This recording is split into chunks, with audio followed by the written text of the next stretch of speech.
से खैर से ईद मुबारक। हमारे मेहमान हमारे साथ मौजूद है। ईद की बातें हो रही हैं, आपको पता है ईद पे जब हम ईद की बात करते हैं तो बचपन से बहुत सारी चीज़ें और बहुत सारी मेमोरीज आपके दिमाग में आती हैं। आपा कोई ऐसी मेमोरी जो आपको बचपन की हो ईद पे, अपनी अम्मा की, अब्बा की, जो आपको लगता हो कि अब मैं वो चीज़ मिस करती हूँ, बचपन में मैंने बड़ी इंजॉय की? हाँ, बड़ी प्यारी प्यारी मेमोरीज हैं। सबसे छोटी थी मैं और मुझे याद है कि एक फिल्म थी, इसमें रानी मैडम रानी थी, उनका गाना था ये घर मेरा गुलशन है। और वो उस वक्त मैं खासी छोटी थी और वो उसमें उन्होंने एक पीच कलर का तंग पजामा और कुर्ता पहना था और मेरा ख्वाब था कि मुझे वो मिले। अच्छा, मुझे वो बनाना है। तो मैंने मतलब मैं रानी अपने आप को समझ रही थी ना कि मैंने वो हूँ मैं। तो वो फिर मैंने अपनी अम्मी से बड़ा मिन्नत की कि मुझे वैसा ही चाहिए, पीच कलर का वो कुर्ता और तंग पजामा। और वो उन्होंने मुझे बनवा दिया। टेफ्टा उस ज़माने में एक कपड़ा होता था, उसका बनवा दिया। वो मैं सारी रात उसको देखती रही थी कि ये सुबह कब होगी और मैं कब पहनूंगी। फिर हमारी जो बड़ी बहन है नीलम बाजी, वो हमें मेहंदी लगाती थी, ऐसे मेहंदी लगा के और हाथ बंद करके ऐसे उस पर कपड़ा लगा देती थी। उस जमाने में ऐसी मेहंदी होती थी। और वो फिर सारी रात आप ऐसे सोते थे और वो रात कैसे गुजरती थी कि ये सुबह कब होगी, ये मेहंदी कब देखूंगी, ये जोड़ा कब पहनूंगी। वो एक्साइटमेंट कितनी होती होगी। और फिर वो एक्साइटमेंट के बाद ये एक मेरी और चालाकी होती थी। ऐन ईद के दिन ना सुबह सुबह उठ के अम्मी के पास बैग लेके बैठ जाती थी, अपना स्कूल बैग। अच्छा कि पढ़ाई करते हैं ना ईद वाले दिन। मतलब मैं इतनी लायक हूँ, इतनी मैं शौकीन हूँ कि मुझे ईद की भी परवाह नहीं है। तो मैंने आज ही पढ़ना है ना, आज ही मैंने पढ़ना है, चले अम्मी पढ़ ले। वो कहती थी ज्यादा चला किया। तो बस अब तैयार होके और अपने अब्बा को दिखाना होता था, वो एक्साइटमेंट थी। फिर उसमें ईदी भी मिलती होगी। हाँ? ईदी भी मिलती होगी। ईदी तो खैर 1 रुपया शायद मिलती होगी, लेकिन वो जो तारीफ का मजा था। अच्छा, ऐसी क्या चीज है जो आजकल की जनरेशन मिस कर जाती है? नहीं, जो ये आप... तो कुछ भी नहीं ऐसा नहीं है ना, क्योंकि सब कुछ तो मिला हुआ है। हर चीज तो मिली हुई है, डिजाइनर जोड़े भी मिले हुए, पैसे भी हैं, सब कुछ तो है। तो and they cannot feel that happiness उस वक्त वाली। देखिए ना, उनको रानी का जोड़ा नहीं चाहिए। हाँ। उनको बिल्कुल, इनको रानी मुखर्जी का चाहिए। उनको अपनी रानी का नहीं चाहिए, बिल्कुल भी नहीं। वो ख्याल में वो उस वक्त शायद 150 रुपए का जोड़ा बना होगा, 200 रुपए का, लेकिन उसकी खुशी मुझे आज भी याद है। अब मैं वो गाना देखती हूँ ना तो मैं सोचती हूँ ये था वो जोड़ा। वैसे कपड़ा तो रानी मुखर्जी के जोड़े पे भी 150 रुपए का ही लगता है। 1.5 लाख रुपया। नहीं, वो प्राइस जो भी आप किस दुनिया में रह रहे हैं? 150 रुपए का कौन सा जोड़ा लगता है वो जो मेरा इशारा आपने ज्यादा ही बता दिया। नहीं वही समझिए। वो अरे भाई सब आप नहीं है। जी सही कह रही हैं। हम वो जनरेशन है जिन्होंने इससे पिछली जनरेशन भी देखी है, ठीक है जी। और मैं बल्कि आफ्ताब साहब के साथ बैठ के ना हमारी इस तरह की डिस्कशन चल रही थी, तो मैंने कहा जी आपने वो दौर देखा? कहते हाँ। तो मैंने कहा जी मैंने भी देखा हुआ, मैं तो छोटा था। तो कहते मैं उस वक्त यंग था। तो हमारी वाली जो जनरेशन है या हमसे जो पहले वाली थोड़ी सी पहले वाली जनरेशन, वो इस लिहाज से बड़े लकी हैं कि हमने वो VCR को जाते हुए और मोबाइल को आते हुए देखा। और मोबाइल को यानी कि काफ़ी चीज़ें मस्मार करते हुए, रिश्तों को, ताल्लुक को, टाइम को, कम्युनिकेशन को और बहुत कुछ ऐसा देखा।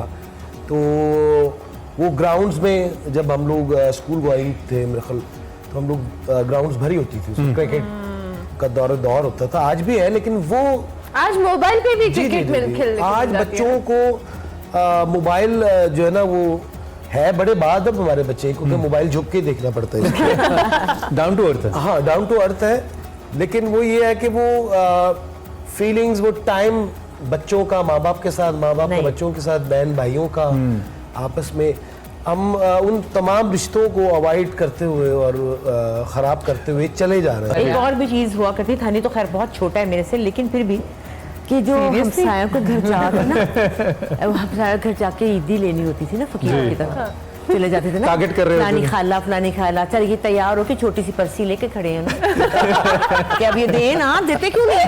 वो भी 1-2 रुपए दे देते थे, कभी कुछ घर से नहीं मिलता था, उसकी फिर सारा साल बुराई करते। अच्छा, ऐसा होता था कि सारा 2 दिन ईदी इकट्ठी की और फिर एंड में अम्मी ने ले ली कि बेटा मुझे दे दो, मैं रखवा लेती हूँ। अक्सर बच्चों से होता है कि अम्मियाँ लेके रख देती हैं और कहती है कि मैं वापस कर दूंगी, और फिर वो कभी बहुत ज्यादा पैसे जब आते थे। हमजा के साथ हुआ है। ऐसा तो ये होता था कि जिनसे लिया उनको देनी नहीं है, क्या तो हम 2 मिनट ताकि उनको भी देनी है हमने। अच्छा, मेरे वाले मामलात में ये होता था कि मैं क्योंकि अब्बू के साथ जाता था और बहुत सारी ईदी इकट्ठी होती थी, लेकिन आज तक मुझसे कभी अब्बू ने कोई इसका अच्छा नहीं वो मेरे कहते थे अपना कितने पैसे हो गए, मैं कहा जी इतने। अच्छा तो तुमने कितनी ईदी लेनी, मैं कह जी मेरे पास ऑलरेडी है। नहीं यार मैंने तो नहीं ना दी। क्या बात, वो रखो। फिर जब मैं घर जाता था तो फिर अम्मी के साथ हिसाब किताब चलता। अच्छा अच्छा ये अच्छा अम्मी की वो तिजोरी होती है जिसमें से पैसे जाते थे, वो वापस वहां से कभी नहीं निकले उस तिजोरी से। उससे प्लस होके मिलते थे मिसाल के तौर पे अगर वो तो फिर हम ले ही लेते थे, वो तो फिर आपको पता है 10 क्योंकि हमने उनके देने भी होते थे, क्योंकि हम भूल नहीं सकते वो पैसे जो आप देते हैं। अच्छा चूंकि हमारे साथ शहबाज फयाज खान साहब भी मौजूद हैं, एक तो उम्मीद की यादें तो डिस्कस कर ही रहे हैं, मैं थोड़ा सा आपके काम के हवाले से आपसे बात करना चाहता हूँ। माशाल्लाह पिछले कुछ अरसे में हमारी जो म्यूजिक इंडस्ट्री है उसने बड़ा इवॉल्व किया है और कवाली ने खास तौर पे बड़ा इवॉल्व किया और आप तो इसको बॉर्डर पार भी ले गए। वो मैं क्लिप आपका देख रहा था सलीम साहब के साथ जिसमें आपकी जुगलबंदी चल रही थी, माशाल्लाह बड़ी कमाल और बड़ा ज़बरदस्त आपका काम है। तो कैसा लगता है अब ये सोशल मीडिया ने, डिजिटल मीडिया ने, यूट्यूब ने, आपका यूट्यूब चैनल भी है, बड़ा हेल्प किया आर्टिस्ट को, तो ये कितना मददगार रहा है आपके काम के लिए? एक्चुअली ये आपको पता है कि कवाली तो एक औलिया कराम का जो कॉल का सिस्टम है, बेशक, तो आजकल जो कवाली ने जो सीन किया है, जो हमारी न्यू जनरेशन है, तो कवाली तो वही है, बीच में कलाम तो हम मतलब अपने जो बुजुर्गान दीन है, जो औलिया कराम, उन्हीं के कलाम ही हैं, तो उनको थोड़ा सा नया टच देकर मॉडिफाई करके आप मॉडिफाई करके तो उसको इससे ये फायदा हो कि हमारी न्यू जनरेशन भी कवाली। खान साहब जिसले तुसी अक्सर बड़ी अच्छी कोई तान कह रहे हो या कोई जगह कह रहे थे, सामने आपके एलीट लोग अक्सर बैठे होते हैं जिनको पता नहीं होता ये सुर क्या है, लेकिन कह के आप गुजर गए और कभी फील होता है कि यार मैंने बड़ी अच्छी चीज की थी लेकिन वो वाला रिस्पांस नहीं आया मुझे कभी? वो जो तान हम कहते हैं उसके वो हमारे जो साथ वाले लोग होते हैं उनसे हम वो ले लेते हैं,